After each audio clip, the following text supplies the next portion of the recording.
Sa kabila ng kanyang tagumpay sa showbiz, tila bigo naman si Vina Morales sa pag-ibig.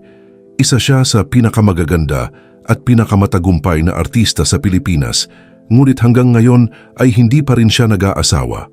Maraming kilalang lalaki ang dumaan sa kanyang buhay, mula sa isang action superstar, isang kilalang politiko, isang Malaysian prince, hanggang sa ama ng kanyang nag-iisang anak. Ngunit bakit wala ni isa ang kanyang napangasawa? Ito ang buong kwento ng buhay, karera at mga pag-ibig ni Vina Morales. Si Vina Morales ay ipinanganak bilang Sharon Garcia Magdayao sa Bogo, Cebu. Bata pa lamang ay kapansin-pansin na ang kanyang talento sa pagkanta. Aktibo siya sa choir ng kanilang simbahan at madalas sumali sa mga singing contest. Noong 1986 ay nanalo siya sa Cebu Pop Music Festival sa pamamagitan ng awiting Paglaom. Ang tagumpay na iyon ang naging daan upang mapansin siya ng Viva at tuluyang makapasok sa showbiz. Hindi nagtagal ay sumikat si Vina bilang child star at kalaunan ay naging isa sa pinakamahusay na performers sa bansa. Mula sa pagkanta ay matagumpay rin niyang pinasok ang pag-arte, pagsasayaw at pag-host, dahilan upang makilala siya bilang ultimate performer. Sa loob ng maraming taon ay pinagbidahan niya ang iba't ibang pelikula, teleserye, concert, at maging ang international musical na Here Lies Love na nagpatunay sa kanyang talento sa lokal at internasyonal na entablado. Ngunit habang lalo siyang sumisikat, ganun din kadalas na napag-uusapan ang kanyang buhay pag-ibig. Iisa sa pinakasikat na kabanata nito ay ang relasyon nila ni Robin Padilla. Noong dekada 90 ay isa sila sa pinakasikat na love team sa bansa.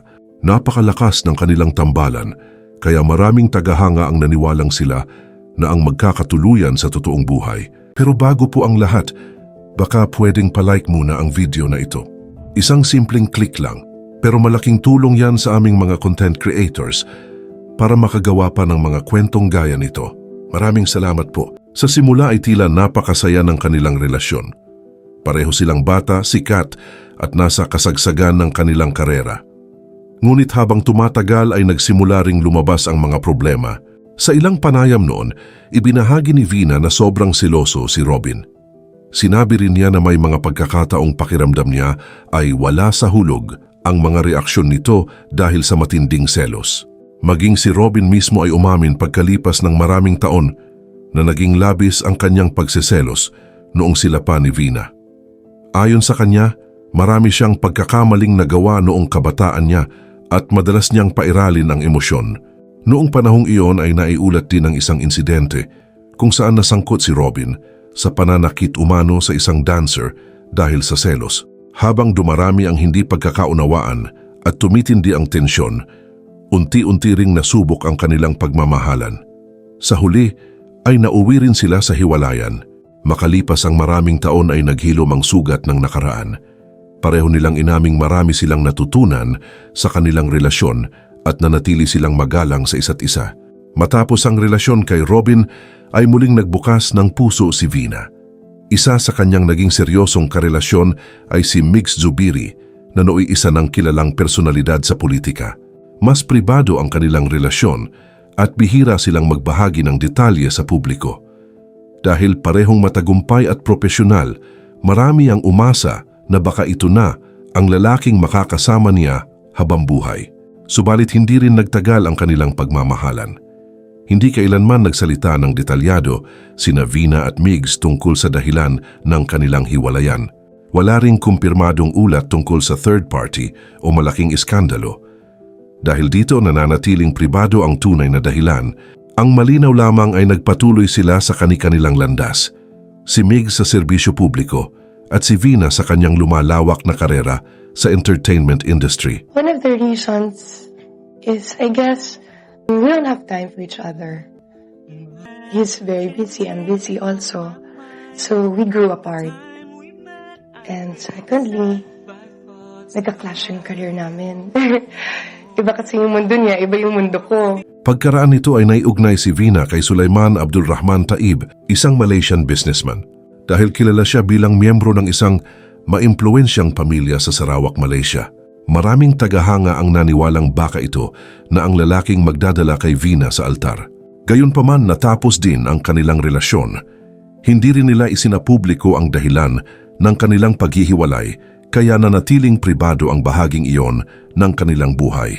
Naging usap-usapan din ang relasyon ni Vina sa businessman na si Mark Lambert. Ilang beses silang nakitang magkasama sa iba't ibang okasyon at naging masaya ang kanilang pagsasama. Muli ay maraming umasa na baka ito na ang lalaking kanyang mapapangasawa. Ngunit tulad ng mga naunang relasyon, natapos din ito ng tahimik at walang isinapublikong dahilan. Distance we talaga? get along really well. We get along well. Wala kaming problema. I mean, we loved each other. It's just the distance. You know, hindi talaga nag-work pag malayo yung isa't isa. You'll never grow as a couple. So that Right. was our problem. I mean, my work is here. I cannot live there. Sa lahat ng kanyang naging relasyon, ang pinakamasalimuot ay ang kay Cedric Lee. Nagkaroon sila ng isang anak na babae na si Siana. Para sa marami, ito na sana ang simula ng isang masayang pamilya. Ngunit hindi rin nagtagal ang kanilang pagsasama. Hindi kailanman isiniwalat ni Vina ang eksaktong dahilan ng kanilang hiwalayan. Sa halip ay pinili niyang manahimik at ilayo ang kanyang anak sa mga kontrobersya. Matapos ang kanilang paghihiwalay ay nagkaroon sila ng mga legal na usapin kaugnay ng kustudiya ni Siana. Sa kabila nito, ipinakita ni Vina na ang pinakamahalaga sa kanya ay ang kapakanan ng kanyang anak. Makalipas ang ilang taon, ay muling naging laman ng balita si Cedric Lee dahil sa hiwalay na kasong may kaugnayan sa insidente ni Vong Navarro. Noong 2024 ay nahatulan siya ng korte ng guilty sa kasong serious illegal detention. Muling nabanggit ang pangalan ni Vina sa mga ulat dahil siya ang dating partner ni Cedric at ina ng kanilang anak.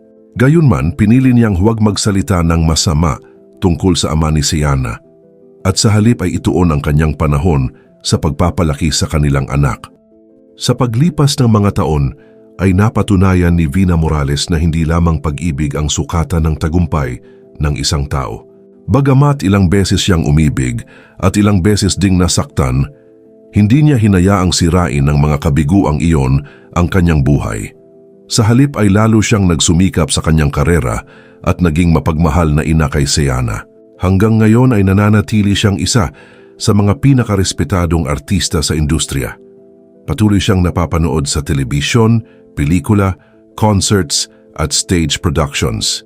Marami pa rin ang nagtatanong kung darating pa ba ang lalaking kanyang makakasama habang buhay.